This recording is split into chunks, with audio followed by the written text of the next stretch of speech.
Oh. He landed on several seagulls that broke his fall from... Oh, shit, his skull cracked open, though. That's no good. Oh,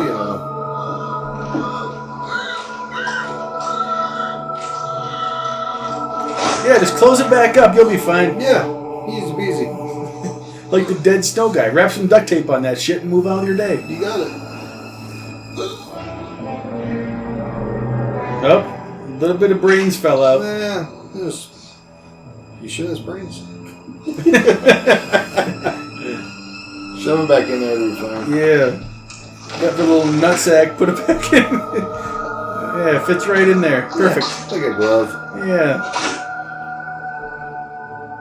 Hello, everyone, and welcome to 2024. 2024, oh my God. The first Booze, Bullshit, and B-Movies podcast of the new year. We're happy to have you with us again as we dive to the depths of the streaming services to find entertainment in unlikely places. I'm Brandon, and I'm joined, as always, by my buddy Steve. Hey, everybody.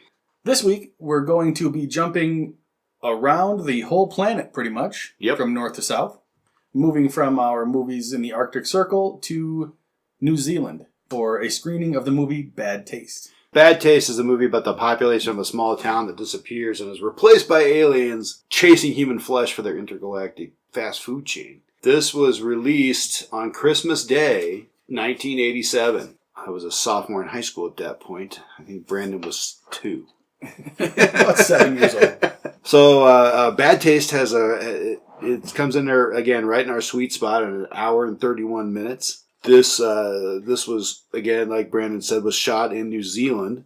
So not only are we out of the Arctic Circle in the winter, we're now into the summer. And I did a little number crunching because I know what a numbery guy you are, Brandon. In 1987, the $200,000 New Zealand dollars they spent was equivalent to $209,000 in today's U.S. dollars. Okay. So it was 137,000 U.S. back in 1987. So pretty low budget. Not a lot of money making information out there on as to box office receipts. However, I contacted my friend Thomas, who we know through the rugby community, and Thomas is a native of New Zealand, and he responded to my request for some New Zealand information in about 10 seconds, saying, "I love Bad Taste. That's an awesome movie." So I think it's a cultural icon in the Kiwi land there. This bad boy is listed under the horror, comedy, sci-fi genre. The director has also titled it Splat-stick,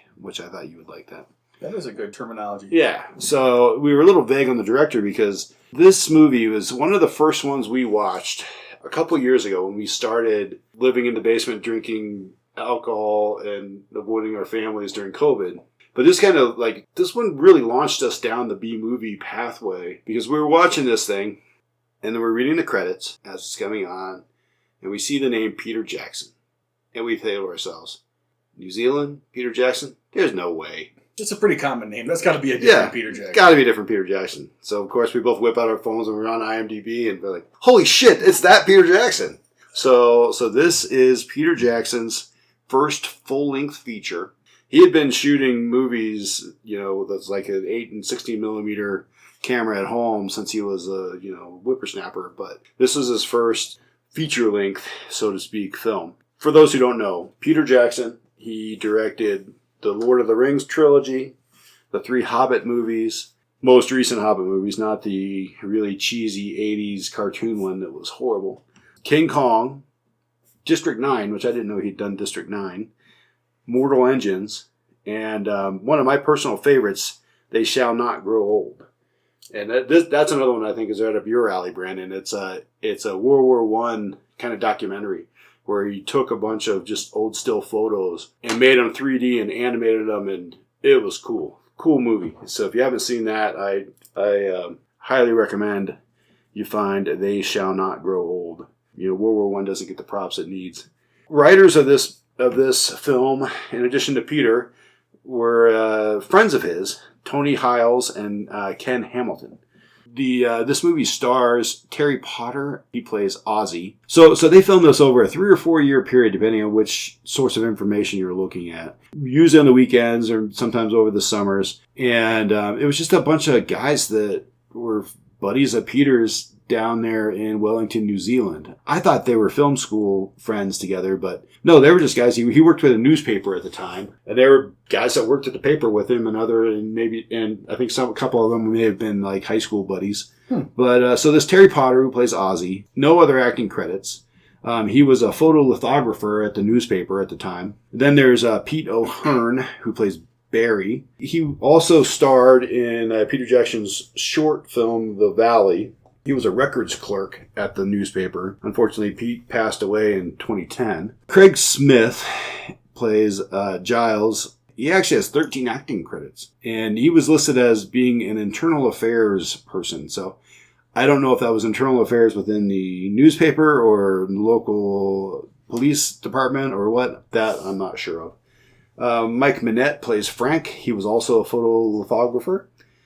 Peter Jackson plays the role of Derek, and he was working at the newspaper at the time, I believe, as a reporter. Doug Wren and Peter Veer-Jones play the villain Lord Crumb. Peter is the voice of the villain. Brandon did some digging and found out that the reason they have a different voice for him, it's not like a Star Wars situation with Darth Vader. It was that poor Doug passed away when they were doing post-production. So they needed another voice for Lord Crumb. Yeah, and Peter Jackson, I guess the camera that he used for the filming didn't support audio, so all of the dialogue had to be dubbed in later. And then Ken Hamilton, one of the writers, he acted in it, but he played a bazillion of the, what they call term, third-class aliens. So think Star Trek, original series, guy in a red shirt. Ken's claim to fame on this was he was killed 23 times in the movie as various different aliens. And he was a salesman, an advertising guy at the newspaper. So these are just all buddies that got to get together on the weekends and made a movie. That's cool. And this was filmed in the mid-'80s. Yeah, they started in 84. Peter Jackson was born, I believe, in like 1961 or something, I think I saw. So he must have been around 23, 24 years old making this. Yeah, we'll get to it in a bit, but there was a documentary about the movie, and they had clips of some of his, as a kid, some of the movies he was making. And the earliest one was listed as 1971. Wow. So yeah. Fun facts on this one. We got a ton of them this time because, it's Peter Jackson. There's lots of information about this dude.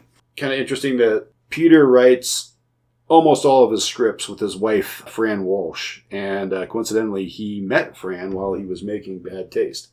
Now, I don't know if she was part of the production or it was just a coincidence that during that 4 years they were making this movie, these two met each other.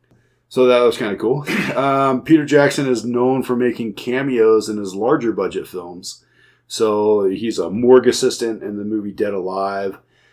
He's a drunk in the Fellowship of the Rings. Yeah, spear thrower during the Battle of Helm's Deep in the Two Towers and a bunch of others. So that's very Tarantino. You have him too. Yeah, it is. It is. And, Bad Taste has kind of a Tarantino pacing to it where it's pretty slow for the first half to 2/3 and then action for the final. So yeah, that's a pretty good comparison there. Peter evidently really likes axes because there are axes present in nearly all of his movies. And pretty ornate ones.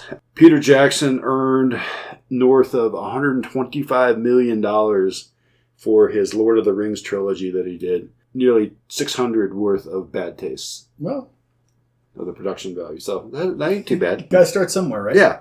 For the movie Bad Taste, Jackson did all the special effects. He did all the makeup effects. Like not like the day-to-day makeup, but blood or gory details, that kind of stuff for the special effects makeup. He built by hand all the weapons that they used. And a lot of the film equipment that they used. Like dollies and cranes, and he made his own Steadicam. He's like, a real one costs like $40,000. I made this for $25. So, and they used his car in it. So he made the latex models and molds for all the aliens and the various special effects that he needed to do. He made it home using his mom's oven. And that limited the size of the alien heads that he was able to do. and they're a bit contorted so that they would fit inside a standard residential oven. And his mom was noted as saying that there were several times she had a big meal planned in that morning and needed the oven, but Peter was cooking some latex concoction in there, so they ended up having to do sausages on the grill, which doesn't sound like a bad trade-off. But on a not so funny thing, Peter has incorporated themes of matricide into many of his movies. So some examples: in this movie, Derek is born again in bad taste, and the mother dies. Sidney kills his wife and the mother of his son in Meet the Feebles. Lionel kills his mom in Dead Alive, and Pauline kills her mom in Heavenly Creatures. So everything I saw, it seemed like Peter and his mom had a really good relationship. Not sure where that comes from, but there you go. This movie started out as a 10-minute short, was what he was planning. Got moving, got a ton of footage, and then was able to. I think he made the decision that he wanted to, let's make it a bit longer, and got a grant from the New Zealand Film Association or Commission, and got the money to finish it out. Tony Hiles directed a 1988 documentary on the making of Bad Taste that's titled Good Taste Made Bad Taste. And that's available for free on YouTube. It's well worth a watch. It's kind of a nice glimpse back into the 80s in New Zealand and just how, it really talks, I would almost call it more of a biopic about Peter Jackson. It really talks about his youth and interviews his parents and some of his friends and just talked about how he got started. And he goes through and talks about, well, here's what I did to make the latex molds or to make some of the props that they used and some of the equipment that he used. It was pretty interesting, and it's like 23 minutes long. So it's a well worth taking a watch. So you just Google Good Taste Made Bad Taste. You can find that sucker. Mike Minette wrote the song Bad Taste for the movie, and that's on the closing credits of the movie. So I was watching a video for the song Bad Taste, and there was a question from one of the fans that said, did you think Peter Jackson was going to end up practically taking over Hollywood only 14 years after Bad Taste was released? And Mike actually jumped on YouTube and answered, and he's like, heck no. At first we laughed at him, but we shut up pretty fast when we saw how good and inventive he was. And it had a smiley face at the end of there, so that just tells me they're all good mates there and like what they're doing. And in that same documentary, his mom commented to Peter, is like, oh, the film's quite gory. And he said, Mom, there's a laugh with every drop of blood. So that kind of made her giggle. It was filmed in Makara Beach around Wellington, New Zealand. And a large portion was shot on the grounds of Gear Homestead, which is a historical site. Brandon, tell us some more about the Gear Homestead. Well, Gear Homestead, which is named Okawe by its owner James Gear, is a historical building in Porirua, New Zealand. About time you got to stumble over something. It's listed by the New Zealand Historic Place Trust as a Category 2 historic place and has been designated as such since 1983. It's significant because of its association with James Gear, a butcher who founded the Gear Meat Preserving and Freezing Company, which makes sense with this movie, given that it's about aliens who come to Earth to make fast food meals out of the humans. The building was designed by Robert Edwards and built in 1887 by William Hartley.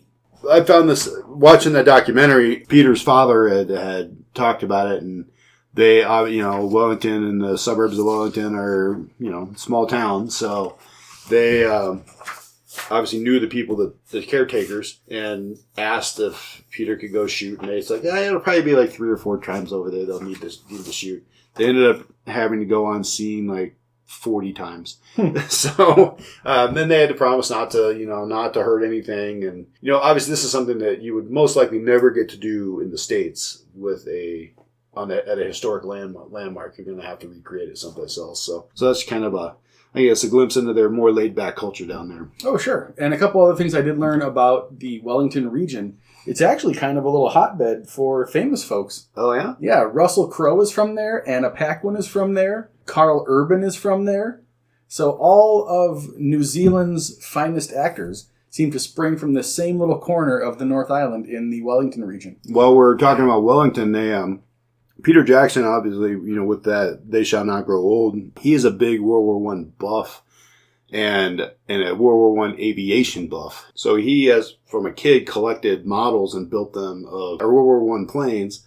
And then he's taken a lot of his money from Lord of the Rings and The Hobbit and whatnot, and he helps run a World War I museum and preservation company where they're actually taking plans of the aircraft from World War I and they're recreating them. They're all made out of wooden canvas, so you can't rejuvenate it like you can a World War II plane. So they're actually remaking these and making flyable versions of them. And they've got an airfield down there in the Wellington area. And oh, wow. I saw some documentary on it. I like aviation, so I was watching that. And he's got all the, lots of, different military memorabilia and whatnot that's all focused around World War I. So sure. It's kind of cool. So that Wellington region originally had a name in the Maori language that translates to the head of Maui's fish. I don't know if that's the shape of the bay that's there or something, maybe. Might be. But Maui is the Maori god you may know from the movie Moana. And Empire magazine ranks Bad Taste as the 416th best movie of all time, coming in 2 slots ahead of one of my favorite movies, V for Vendetta, and 3 behind Finding Nemo. I can see that. This one is one that's close to our hearts. We like this one, and it's I'm excited to see it again. I liked it so much I bought the damn DVD. So, and one of the other interesting things I saw about this movie is that there was no script written. With the 4 years that it took, or 3 or 4 years that it took to make this movie, they sat down Monday through Friday and decided what they were going to say, what they were going to film, what they were going to do on the weekend. So on a slow news day, they would sit down and write a script. Yeah, pretty much. Perfect. I did see a couple notes in there where you'll see if you watch closely during the film that like the actors, their hairstyle changes, their sock colors change, and because they were splicing stuff together that had been shot over a 4-year period. And there was also a rule I saw that one of the guys, I don't know which actor it was, but he had a beard, and so he was not allowed to shave more than once a week for the entire 4 years, so that he would have roughly the same facial hair for the duration of the filming of the movie. It was kind of the Don Johnson Miami Vice era, so scraggly facial hair look was in. You could get away with it back then. That's right. You know what? That your reference to Empire kind of leads us into our reviews. And Kim Newman of Empire says, lovers of no-taste splatter films will be in hog heaven watching this film here. And then at timeout.com, the mysterious MK says things heat up in the last 20 minutes when Peter Jackson stops chucking intestines around and gets some serious hardware underway. We're talking rocket launchers, big chainsaws, equipment essential to the success of any movie. Sounds about right. I concur with that. Marjorie Baumgarten of the Austin Chronicle says that Jackson does it all in this movie. Writes, directs, stars, produces, and designs the makeup. That's pretty much a spot-on review there. Bob Vox of Flipside Movie Emporium says, it warms the heart to know that the creator of this insanity went on to win the Oscar. That was kind of our thought when we saw it the first time. David Nussar of Real Film Reviews says, Bad Taste will probably work best when watched with an enthusiastic group and a copious amount of alcohol on standby. Well, that's kind of our movie viewing plan. That is our shtick. But you know what? Things weren't all positive there. TV Guide magazine, and we all know what history's done with them, says Bad Taste was probably intended as camp, but its humor falls flat even as a parody of the horror genre. It is best viewed as a film strictly for movie makeup and special effects aficionados. I don't know. I've not seen the TV Guide in many a moon, so we're still watching Bad Taste, so I think they're wrong. You want to give us a plot summary there, Brandon? 4 dim-witted men, government officials, from the New Zealand's Astro Investigation and Defense Service, also known as the AIDS, arrive in a small town in New Zealand to investigate a report of a landed UFO, and they end up taking on an army of aliens who have massacred the town's population as part of their plans to use humans as their main ingredient for their intergalactic fast food chain. I hope you join us in watching this one. It is only available, as far as I can tell, on Prime, so you are going to have to shell out a couple of bucks, but this one's worth it. In podcast-related news, Steve, we have reached 20 followers. Holy smoke! There's just taken the world by storm. Thanks, everybody. And one of the interesting things I saw looking at our analytics for this week is we have not yet reached our coast-to-coast airing, but the podcast has gone international. Yes, do tell. We have had a listener from the Netherlands and one from the UK. So we have done a European invasion. We have. And so the question needs to be asked, does Martin Garrix follow this podcast? He might. We'll see. He probably does. And our podcast is also having a significant impact in the movie world. Oh, yes? How's that? On the IMDb website, they have something called the movie something. I can't think of the name of it. But what it does is it somehow ranks movie reach. Okay. A Apocalypse film is somewhere around the 364,000th ranked movie on this IMDb ranking database. Okay. However, in the last week, it has gone up 322,000 spaces. Wait a minute. So 322... Oh, so it went from 600,000? Yeah, so... Oh, my gosh. So, in the time from us watching and reviewing Apocalypse on this podcast, it jumped from a ranking on IMDb somewhere in the 680,000s all the way up to the 360,000s. We're doing the Lord's work here, my friend. Too bad it's for Apocalypse. Or Apocalypse. Hey, Minnesota, you're welcome. So now with that, let's head to the bar.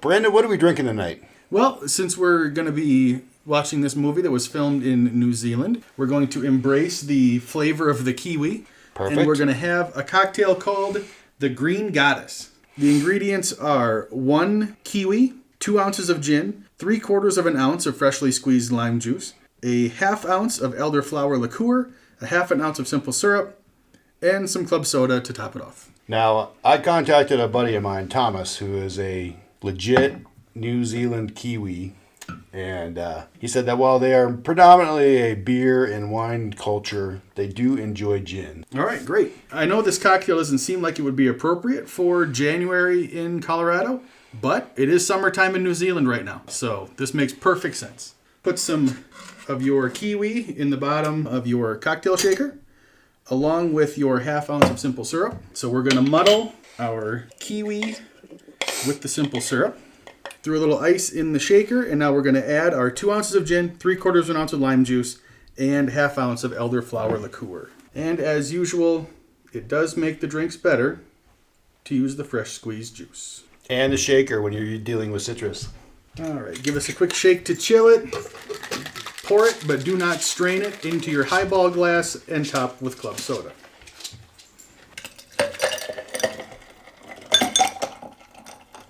And garnish with a kiwi slice. How fancy. It looks very fancy, and the Green Goddess name, I think, works well for our personalities. Yes, that is us. All right, let's give it a try. That's pretty good. I like it. Yeah. Could definitely drink several of these on a hot summer day. Yeah, or a chilly winter night. All right, well, now that we've got our Green Goddess cocktails, let's go watch Bad Taste. Perfect.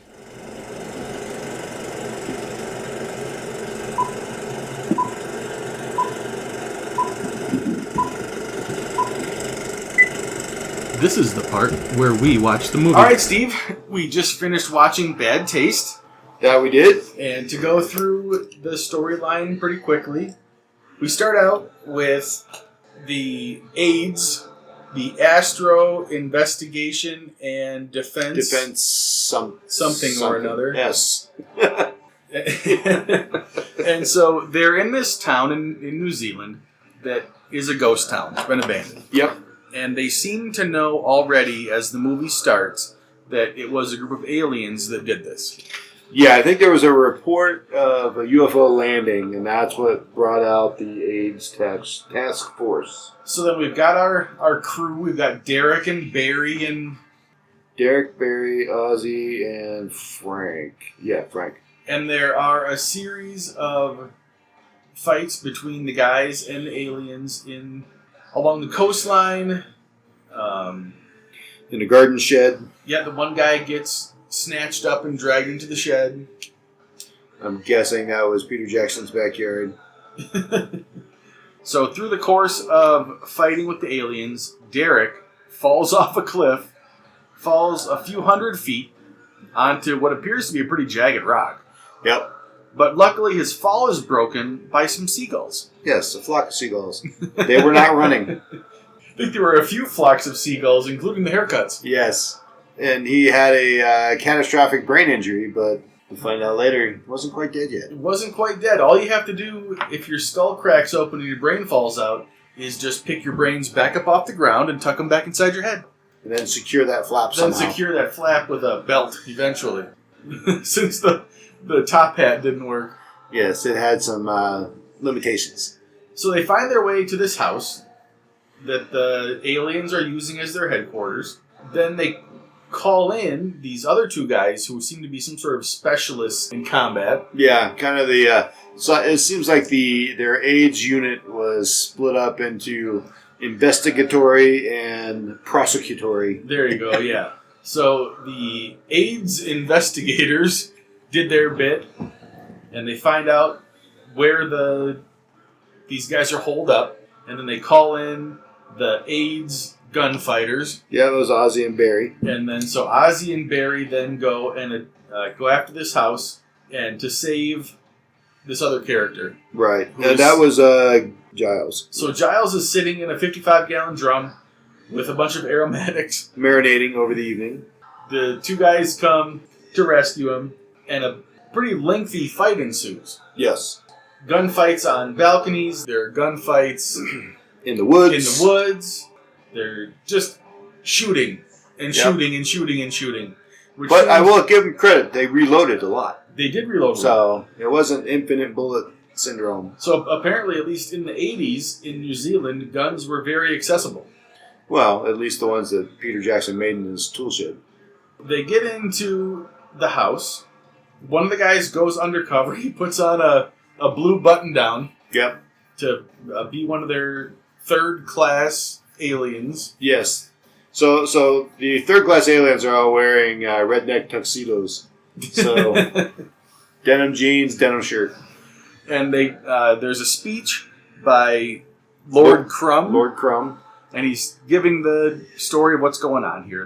They're going to harvest all the humans as cattle and make some sort of a gruel out of them. Crumb Country Delights is their fast food restaurant for aliens. So the one guy who's undercover ends up having to drink down some of this bowl of vomit that they're serving as food. Or as Ozzy put it, chuck. And then just the gunfight continues. This movie, for the last 40 minutes, was just a one consistent gunfight the entire time.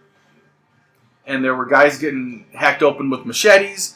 Derek, after he comes around from his brain injury, finds a chainsaw in his trunk that he's just using to hack people to shreds. Yep.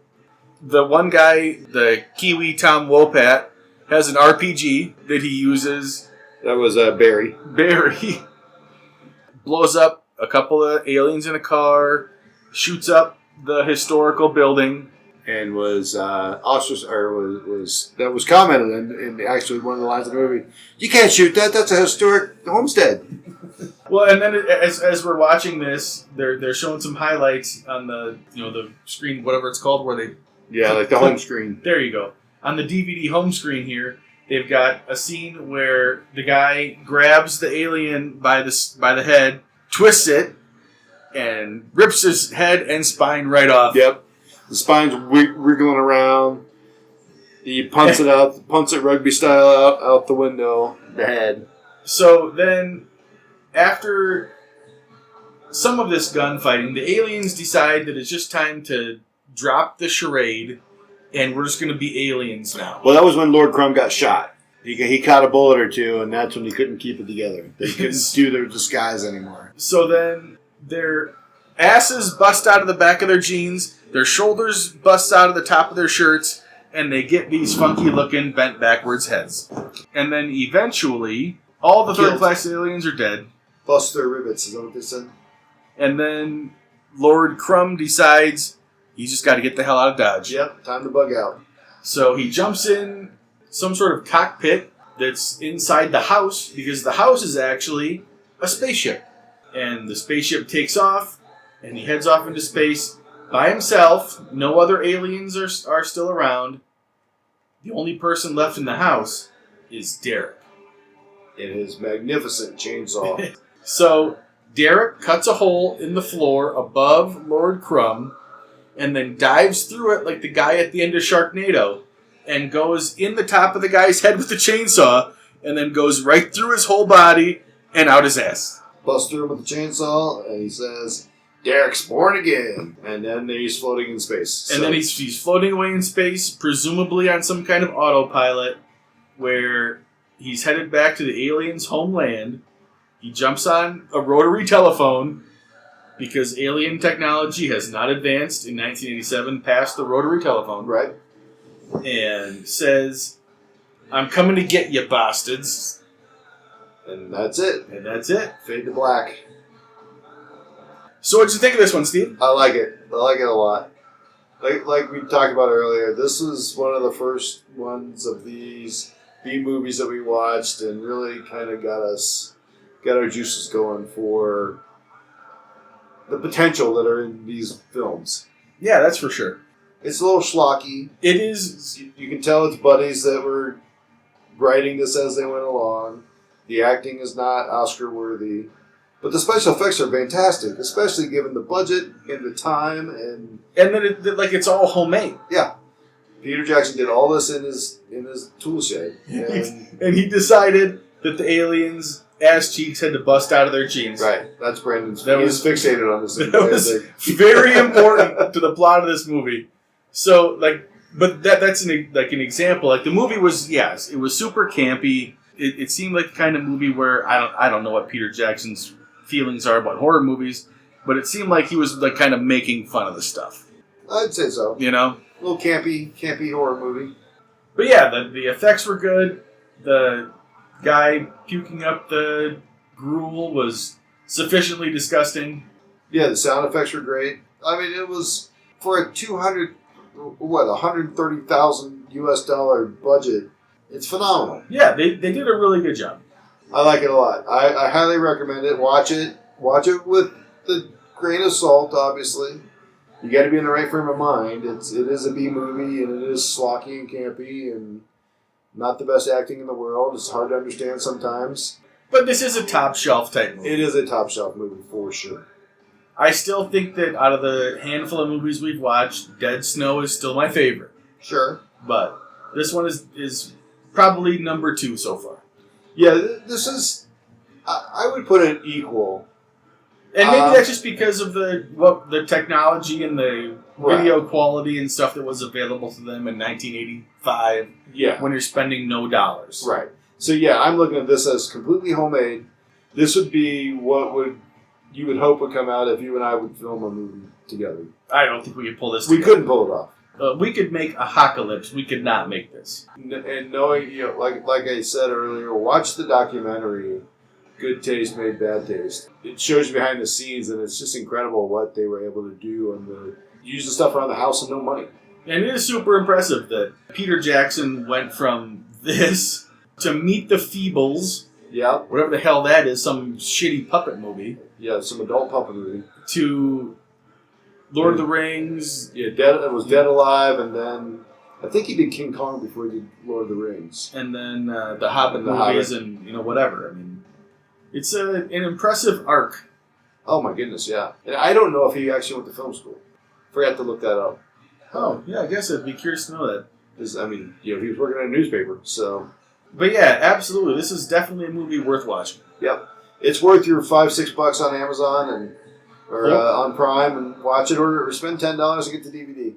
So yeah, I think this, like I said, this movie is an easy top shelf for me. Yep, I would agree. I guess that will do it for tonight's episode. Yep, We appreciate everybody tuning in. Our 20 followers, our listeners in the UK and Netherlands. And all over the good old US of A. We appreciate all of you. drop us a line. We're on Twitter. We're on Instagram. We're on Facebook. Yeah, but we are always looking for movie recommendations, drink recommendations, or just to bullshit about movies. Yeah, we love it. So, thanks a lot, everybody. Love you guys. Happy New Year, and we will see you next week. With that, Peace out. I'm Brandon. I'm Steve. Stay fresh, cheese balls.